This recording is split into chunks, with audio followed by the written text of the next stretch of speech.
Hey, welcome back to Life on the Wrist. Today I thought we would talk about my first vintage watch purchase.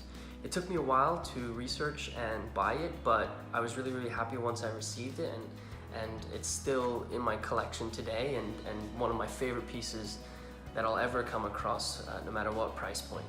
So this was back in 2014 and I just had got into the Instagram world of watches.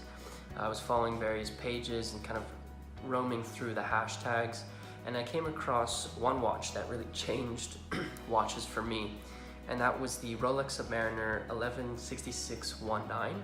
It's the white gold Submariner with a blue dial and blue bezel. Blue is one of my favorite colors, and it just took me back to being at the ocean, being around water, and summertime, which is really my favorite time of the year. And it was just, I realized I just have to have it. And, I started researching it, kind of watching some YouTube videos, looking at the prices, and realized, all right, this is a very expensive watch and not something that I think I could buy anytime soon. I think my parents would think I was crazy if I did that too. So I started looking for alternatives, and you kind of go down the same paths as many people. You look at modern watches with blue dials, and nothing really spoke to me as much as that Rolex Submariner. I'll be sure to put up some pictures too of that watch. And I did some research on trying to find watches alternatives to that watch, but it's very hard to find something with that type of blue. And so I was kind of at a loss, decided that I wasn't going to be able to find something that fit my needs. Running tangent to that, I really got into vintage watches and started researching and reading about different types of vintage watches and looking at people's collections, and I noticed that there were some really great watches at great value points in the vintage world. So I started looking at vintage watches through the lens of my Submariner 116619 lens, and I started to try and find a watch that had that beautiful blue. And what I noticed is the blues are often associated with yacht timing watches, and so I decided to start researching yacht timers.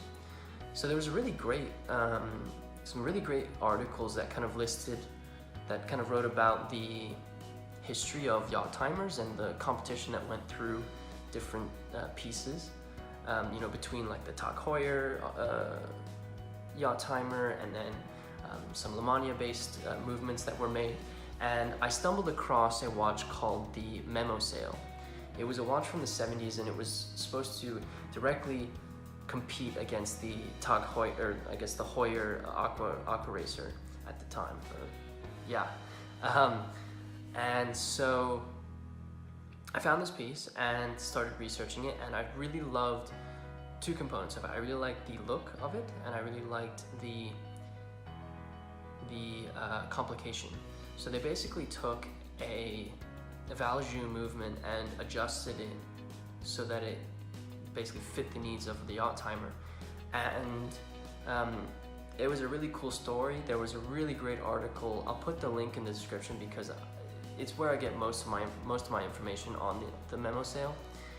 And so started researching it, started looking on sites like Chrono24 and eBay, trying to find this piece. Now, keep in mind, this was my first vintage watch purchase, so I knew nothing about buying vintage. I knew nothing about what to look for when it comes to fakes and all that kind of stuff. So first vintage watch purchase. So it probably took me a good 7 or 8 months to pull the trigger on the watch, and I'll show you it, and I can kind of walk you through how I got this. So this is my Memosail yacht timer from the 70s. It is, I think, one thing that people know now is that 70s watches are very polarizing. Either you like them or hate them, but this one I really love. I put it on this pearl-on strap just because the bracelet that I had the original bracelet, but I didn't want to wear it, so put on a blue pearl-on strap. It's one of my favorite watches. I look at it every day.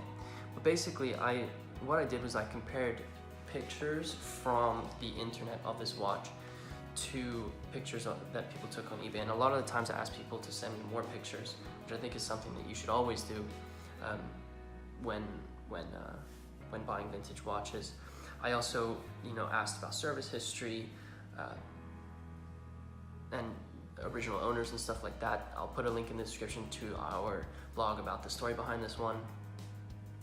And ended up pulling the trigger on this one. This guy was from California. It came and as soon as I got it, I put it on my wrist and I absolutely loved it. I really love the way the blue kind of, at different lights, it can look like a different type of blue.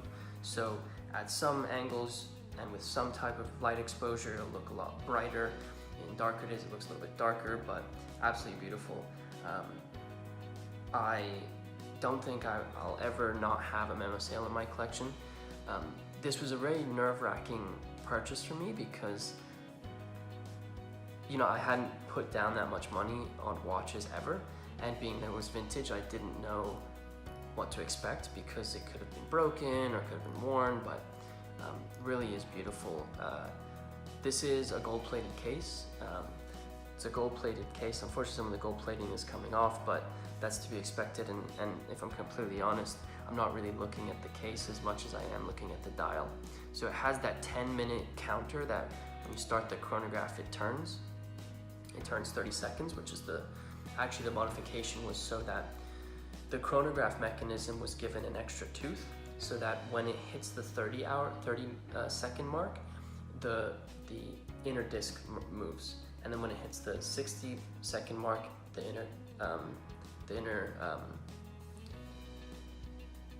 numbers move as well. So I can show you the movement here at 30 seconds.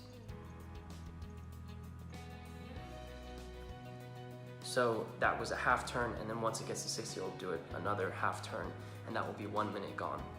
And then once it's gone through 10 minutes, it says start, and that means you should be at the starting line. So really is one of my favorite watches I've ever purchased, because it really was the start of me getting into vintage watches, and